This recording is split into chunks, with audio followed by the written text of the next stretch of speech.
والسارق والسارقة فقطعوا أيديهما جزاء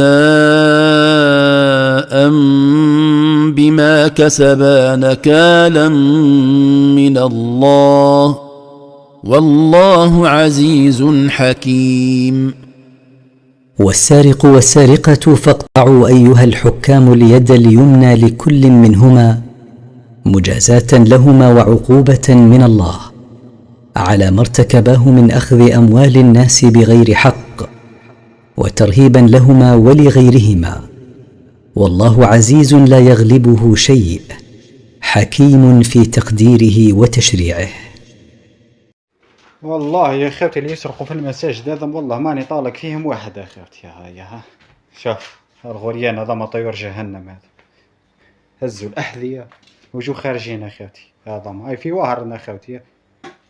شوف شوف شوف شوف شوف ما يخيب راسك. انا مبروك عليك العالمي.